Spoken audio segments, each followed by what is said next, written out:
Ya, Assalamualaikum Waalaikumsalam. warahmatullahi wabarakatuh. Selamat siang, salam sejahtera untuk kita semua. Pemirsa Jateng Post TV, berjumpa lagi dengan saya, Jan Saidan, dari channel Jateng Post TV. Jateng Post TV ini adalah koran Jateng Post edisi YouTube, ya, yang insya Allah selalu senantiasa menyertai Anda semua untuk memberikan materi-materi informasi, kemudian juga dialog-dialog dan wawancara-wawancara terkait dengan beberapa hal yang terkait dengan kehidupan kita, khususnya tentang kali ini tentang dunia perhotelan, di mana hotel saat ini sebetulnya mungkin adalah bagian dari kegiatan ekonomi yang sangat terdampak terhadap pandemi, ya Pak Beng, ya. Terhadap pandemi, bahkan tidak hanya pandemi, ditambah lagi dengan status PPKM yang terus berjilid-jilid sampai sekarang belum berhenti.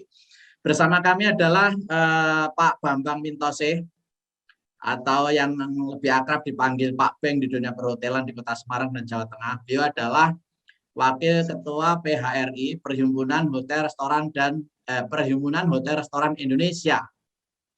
Wakil PHRI Jawa Tengah, ya Pak Beng, ya. Terima kasih Pak Beng sudah bersama kami. Pak Beng, kami atas nama media juga merasa prihatin ya dengan kondisi ekonomi kita saat ini.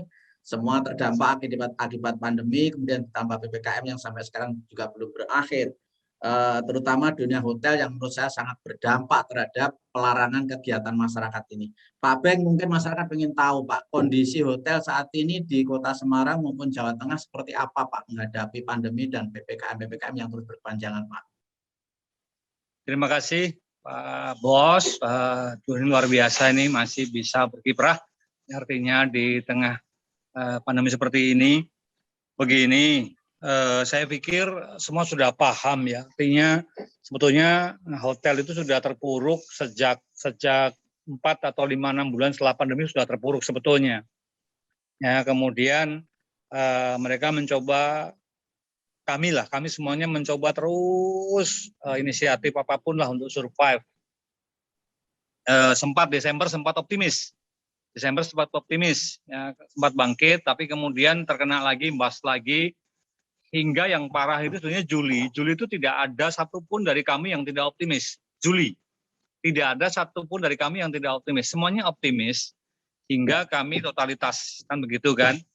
Tapi tiba-tiba ada hujan badai, hujan apa yang tidak tahu hal apa-apa, kemudian ada kabar yang sangat membuat kami shock adalah PPKM mulai tanggal 3. Nah itu yang membuat kami semuanya shock, terutama kawan-kawan hotel ya, yang tadinya sudah berharap bisa masuk 20 atau 18 hari gitu, tadinya berharap masuk 20 hari, akhirnya sirna sama sekali. Bahkan tidak sedikit yang sudah, tapi kami tidak berani menyebutkan nama propertinya ya, artinya sudah benar-benar sudah kukut. 1 bulan ini tutup, mereka memilih tutup karena tidak sanggup bayar operasional hotel. Kalau harapannya saya pikir ya tentunya kami harap stimulus karena mau diapa-apakan lagi ya kami juga paham ini bukan keputusan yang baik, kami paham ya. Tapi yang kami harapkan adalah sekarang ini sebetulnya kepada stimulus atau mungkin apa ya, diperlonggar lah, sistem diperlonggar karena kami semua sudah CSE, semua sudah CSE. Kalau hotel itu 99% sudah semuanya.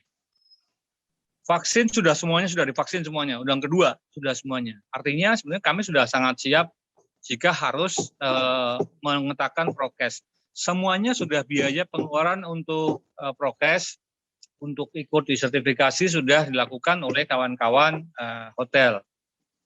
Tapi apa daya, meeting pun juga tidak ada. Ya. Kemudian sekarang pun juga ada beberapa hotel yang hanya bisa bertahan hanya kamar saja. Restorannya karena nggak sanggup membayar kepala dapurnya, akhirnya hanya menjual kamar saja. Nah ini juga apalagi tamu juga memilih makannya di box, bukan di restoran. Ini memang menjadi sangat sulit sekali Pak Bejan. Jadi harapan kami cuman simpel, mudah-mudahan ini sudah nggak ada lagi PPKM lagi, udahlah, udah cukup kontrol bareng saja lah. Sudah kita kontrol bersama, benar-benar bersama pelaku maupun tamu sama-sama lah. Kami yakin kok semuanya sudah sangat paham. Kalau gini nanti ya hampir setiap hari dicurhatin terus, sama teman dicurhatin, udah nggak bisa bayar, bahkan ini ada yang sampai tidak bisa bayar 4 bulan. Karena propertinya juga sudah tidak pernah diminatin. Jadi ya serba susah, lagi-lagi serba susah ini. Kalau apa yang sudah kami lakukan cukup banyak sudah, semua sudah cukup banyak. Terakhir kali tidak ada pilihan lain, memang harus mengistirahatkan karyawan. Tidak ada pilihan lain. Itu menjadi yang pilihan paling akhir. Setelah dicuti tanpa gaji, dikasih kesempatan dulu untuk mencari tempat lain. Dan kemarin harapan kami cukup 2 minggu saja PPKM. Kemarin berharap itu semuanya. Nah ini kalau ini mau menjadi 3, mau menjadi berapa, kalau udah meetingnya, apalagi meetingnya hotel di Semarang khususnya, Jawa Tengah pada umumnya itu 48% kalau meeting adalah government, 52% malahan, 52% segmennya adalah government, jadi bisa dipahamkan. Jika yang 52% itu tidak ada, tinggal berapa untuk rebutan sekian banyak ini. Makanya sekarang tingkat huni hanya 8%, hanya 9%, padahal minim BEP itu apabila tingkat huni itu 40%, itu baru BEP. Baru hotel itu dikatakan break-even point jika tingkat huni minimal 40% secara umum. Nah kalau tingkat huni sekarang nggak sampai 30%, yang ada adalah bukan GOP tapi GOL, Gross Operating Loss. Nah ini kami juga sebagai pengelola juga nggak tegal sama owner sebetulnya. Owner juga pasti juga berpikir sangat gimana ya, mereka juga pasti ketat sekali. Yang paling sulit, Pak Bejan, paling sulit itu adalah mengomunikasikan kepada rank and file atau kepada karyawan. Keputusan apapun yang berasal dari pemerintah itu yang paling sulit menyampaikan adalah pada titik paling bawah. Ini memerlukan sebuah ilmu manajerial yang sangat peka agar mereka tidak merasa down. Tapi tetap mereka bisa beraktivitas, libur digilir gantian, kemudian diajarkan multitasking bersama-sama. Ya pada intinya sudah mau apa lagi ini, sudah saya pikir kalau mau dibilang menyerah, ya rasanya sebagai pengusaha ya memang nggak asik buat kami, pantang ya, untuk menyerah pantang. Tetapi kalau ini begini terus, tidak ada stimulus, jadi kalau dulu kan PLN sudah sempat kami sampaikan untuk entah nanti sudah normal dibayar, kan paling besar itu kan di biaya hotel itu kan di PLN sama di karyawan, yang lain-lain mesti masih bisa dikiuk lah. Jadi sangat berat sekali. Dampak yang paling berdampak adalah kami. Tapi bisa dilihat hampir semua pelaku kawan-kawan itu di permukaan mereka tetap terlihat happy. Mereka tetap bermain TikTok, terlihat happy. Saya berharap sebetulnya ini cara menyikapi kami agar tidak berlarut-larut. Padahal sebenarnya sangat berat sekali Pak Bejan. Ini matur suwun. Mudah-mudahan ini sampai benar-benar sampai. Kami semua pelaku, semua asosiasi yang berkaitan dengan tamu, berkaitan dengan pariwisata, semua asosiasi sudah bertemu 3 kali secara daring dan sudah memberikan usulan kepada pemerintah. Kebijakan-kebijakan apapun sudah, baik asosiasi travel agent, baik asosiasi transportasi, baik asosiasi akomodasi, baik asosiasi pemandu wisata, baik asosiasi pusat oleh-oleh, semuanya sudah satu padu. Begitu Pak Bejan. Beng, dengan kondisi yang ada ini berharap ada stimulus pemerintah. Stimulus model apa saja Pak yang diharapkan ini? Stimulus apa ini yang diharapkan? Ya, stimulus itu artinya mestinya modal, peminjaman modal barangkali ya. Entah pemberian, kalau tidak bisa memberi ya pemberian modal jangka sangat panjang. Sangat panjang, toh kita pasti kita mempunyai lead bisnis lah ya. Semuanya ada lead bisnis. Jadi itu yang paling utama sebetulnya saat ini pemberian modal. Karena mestinya ini mendapat secara matematika, mestinya mendapat omset menjadi pengeluaran. Ini sekuat-kuat apapun pemilik, sekuat-kuatan pemilik pasti juga akan nggak kuat juga lama-lama. Karena beberapa di tempat kami sudah, beberapa teman juga sudah jebol. Ini jadi kondisinya saat ini hotel memang sama sekali tidak ada pemasukan ya Pak. Dari MICE tidak ada, dari orang nginep juga tidak ada ya. Sudah nggak ada. Sudah ada itu sampai kamar sampai diobral yang harganya 500 jadi 150, 200 juga belum, ya nggak ngangkat, banyak nggak ngangkat. Hanya belum barang.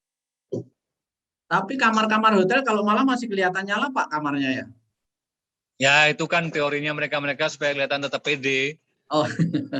Ya, itu caranya mereka untuk pede. Karena kalau lampu itu memakan biaya PLN ya, tapi nggak sebanyak AC. Oh, ya itu diponcar-poncarkan, tetapi AC-nya dimatiin kan gitu. Betul. Oke Pak Beng, dari keseluruhan hotel di Jawa Tengah ini Pak Beng, mungkin kalau di persentase yang saat ini sudah tidak beroperasi ada berapa persen ya Pak ya? Kemarin dari informasi dari Pak Heru, dari ketua kami, itu ada sekitar 30 sudah Jawa Tengah. 30% sudah sementara off ya, tidak buka ya hotelnya. Ya, dari ketua kami kemarin, ya sudah memilih itu dulu, memilih sampai ada kebijakan yang benar-benar karyawannya karyawan on call semuanya. Jadi mungkin hanya ada 4 orang begitu untuk memaintain kebersihan, memaintain kamar dibuka, ditutup, disemprot kayak gitu nanti. Itu berarti hotel-hotel yang misalnya sudah tidak operasi, tidak ada omset, itu karyawan sementara dirumahkan atau bagaimana itu? Ya, jadi on call, sangat digilir, tapi ya frekuensinya ya kasihan sekali, ya gimana ya, nggak ada pilihan lagi. Sekarang rata-rata sudah cuma disuruh kasih makan di rumah sendiri, bahkan ada beberapa yang disuruh bawa wedang dewe. Ya udah nih ya sama-sama pengusahanya. Saya juga berpikir pengusahanya juga mencoba untuk mengakomodir agar tidak membahayakan karyawan. Jadi hanya bertahan saat ini, yang kami lakukan itu cuma survive. Ya, semuanya hanya survive. Ya, memang memprihatinkan sekali Pak Beng ya. Karena kan dunia hotel ini sangat terkait dengan dunia pariwisata ya, pergerakan orang, kemudian MICE, kegiatan government, sementara saat ini semuanya dilarang untuk bergerak, sehingga sangat berdampak kepada hotel, tidak ada orang menginap ya. Oke Pak Beng, tapi kalau kita amati Pak Beng di prakteknya di kota-kota ya, di beberapa kota termasuk di Semarang ini masih saja ada orang membangun hotel ya Pak Beng ya, dalam kondisi seperti ini ya Pak Beng ya. Ya, itu mungkin long term ya. Kalau kami tetap punya keyakinan, artinya pariwisata ini akan recovery latest Februari Maret lah. Akan recovery, ini akan boom lagi. Jika sudah boom, nanti justru ini kan, mohon maaf juga kan banyak beberapa para konglomerat yang memang take over untuk hotel-hotel karena mereka punya keyakinan untuk term ke depan. Karena kalau hotel itu kan bisnis long term Pak Bejan, bukan short term. Jadi hotel itu bisnis sangat long term. Masih ada peluang bisnisnya ya. Ya, kalau hotel itu terus optimis terus lah. Jadi meskipun kondisi pandemi mungkin masih saja juga ada yang optimis, lalu ada yang membangun ya, bahkan mungkin ada yang membeli hotel juga ya Pak Beng ya. Kayaknya kan di antaranya juga banyak juga hotel yang sudah dijual juga ya. Ya, sudah berganti pemilik juga sudah. Ya. Tapi apapun kan tantangannya adalah sebetulnya bukan bagaimana manage hotelnya, tetapi bagaimana peraturan pemerintah tentang pandemi ini ya Pak Beng yang diharapkan ya. Ya. Harapan kami keputusannya tidak lagi ambigu. Jadi benar-benar dipikirkan dulu, masak-masak dengan segala macam konsekuensi. sehingga tidak ambigu. Ambigu itu jadi begini, ketika kita sudah siap-siap mental, tiba-tiba ada keputusan lagi yang gantung lagi. Berubah lagi ya. Berubah lagi. Kalau memang sudah benar-benar sama-sama, kita well prepare juga. Kita well prepare bareng-bareng menyampaikan kepada karyawan, tentu ada konsekuensi. Saya yakin tentu ada konsekuensi. Tidak mungkin keputusan yang tanpa konsekuensi. Tapi optimisme tetap secara umum kawan-kawan hotel itu punya optimisme tinggi. Jadi ini harapannya pokoknya apapun alasannya kalau bisa PPKM jangan ada jilid berikutnya ya Pak Beng ya. Diperlonggar, tetapi konsisten kontrol dari beberapa pihak, konsisten kontrol. Jadi bukan, mohon maaf, bukan 1, 2, 3 kali terus sudah. Ini memang kelemahan kita bersama, saya pikir pemerintah, pelaku usaha, penduduk, pendidik, parlemen, dan pewarta, saya pikir bersinergi bersama-sama. Kali ini kita bareng-bareng dulu lah. Kalau nanti berbeda nggak masalah, tapi untuk kali inilah supaya kita bisa keluar dari kemelut ini, kuncinya cuma satu, bersinergi. Menurut saya bareng-bareng ya. Ya, bersinergi mengatasi pandemi, tetapi jangan sampai mengorbankan ekonomi. Itu yang paling penting ya Pak sebenarnya untuk pelaku ekonomi termasuk hotel ya. Betul sekali ya. Jadi mungkin kalau disuruh memilih sebetulnya itu pilihan pemerintah di awal itu sudah cukup tepat untuk pelaku ekonomi, yaitu bagaimana sih kita memasuki era baru new normal, hidup ekonomi jalan tetapi prokes ketat itu ya seharusnya ya Pak Beng ya. Betul sekali Pak Bejan, saya sangat setuju. Berdampingan, sudah. Itu nggak ada pilihan lagi, kita yang harus berdampingan dengan COVID. Harus berdampingan, jadi memang sudah menjadi yang namanya, mohon maaf nih, daerah wajib masker. Nggak usah kayak gitu, memang kita sudah harus maskeran kok. Nggak usah lagi ada tulisan wajib masker kayak gitu, memang kita sudah. Nah ini bareng-bareng, kenapa penduduk itu harus ada, ya ini. Kita juga harus, saya pikir ini bagus, Jateng Pos ini bagus memberikan kita untuk sampai pada pemerintah. Jadi kami juga tidak a priori, kami paham betul ini bukan masalah yang sangat mudah, tapi sangat sulit. Kami paham. Tapi ya tadi, setuju banget tadi, berdampingan. Ya. Itu setuju banget ya. Jadi prokesnya diperketat lagi. Mungkin dengan membuat sanksi-sanksi Pak Beng. Misalnya nih orang tidak menggunakan masker dikenai pasal misalnya ya. Misalnya begitu. Lebih baik begitu memperketat prokes, menjaga bersama-sama perkembangan COVID supaya tidak bertambah, tetapi ekonomi jangan di-stop kan begitu. Karena kan ekonomi ini bagian dari penting dari kehidupan semuanya gitu untuk rakyat dan untuk negara juga. Karena kalau pilihannya salah satu hanya karena kepentingan menahan laju COVID, tapi ekonomi diabaikan, dilarang, ya akhirnya ya apapun menurut pelaku saya tidak ada solusinya gitu kan. Ya. Nanti alangkah baiknya kalau kita yang negor, kalau masyarakat ini memang tidak mudah, tapi kalau masyarakat sudah mulai self-disiplin, ditegur karo koncani dewe ya, gelem, nah kayak gitu. Terus maaf, teman-teman dewan itu kalau ditegur jangan malah berbalik, kayak gitu nanti. Ayo, ini bersama-sama, harus bersama ini. Ya, sebetulnya itu sesuatu yang lebih simpel menurut saya. Jadi tidak mengatasi masalah tetapi menjadi ambigu. Misalnya menahan laju COVID tetapi melarang kegiatan ekonomi. Ini kan jadi masalah di ekonomi gitu ya. Tetapi seandainya ekonomi oke jalan, kita hidup berdampingan, tetapi prokes terhadap laju COVID kita perketat misalnya yaitu dengan cara menambah pasal-pasal misalnya. Barang siapa yang melanggar tidak menggunakan masker di tempat umum misalnya, boleh dikenai pasal, lebih baik begitu dan itu mungkin bisa lebih efektif Pak Beng. Tetapi ekonomi boleh jalan gitu loh ya. Iya, non saya Pak Bejan kalau mau ke hotel manapun, ya prokesnya kan sangat ketat sekali, sangat ketat sekali. Prokesnya kamar dimanapun semuanya sudah CASE semuanya. Jadi ini yang menjadi harapan mereka itu diminta ngurus sertifikasi, diminta ngurus CASE, dioyak-oyak, setelah ada kok tidak. Nah ini kan mestinya kan dicoba.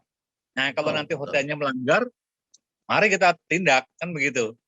Betul. Nah, itu lebih tepat menurut saya pemerintah memformulasikan itu, mengaturnya daripada membuat instruksi ya yang macam-macam tetapi poinnya hanya sekedar menahan COVID-nya, tidak berpikir ekonominya gitu loh Pak Ben. Itu sekali lagi yang mungkin juga menjadi harapan kita bersama gitu loh. Adil lah ya, ekonomi boleh jalan, prokes juga harus ketat dan bahkan diberi sanksi yang melanggar, itu lebih baik gitu.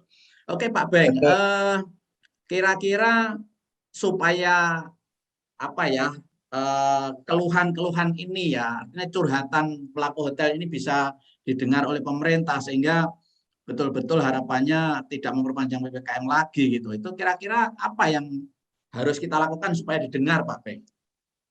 Ya, jadi berharap sih kita sudah mengirimkan surat audiensi ke Pak Ganjar, ini sudah dengan seluruh artinya dampak-dampak.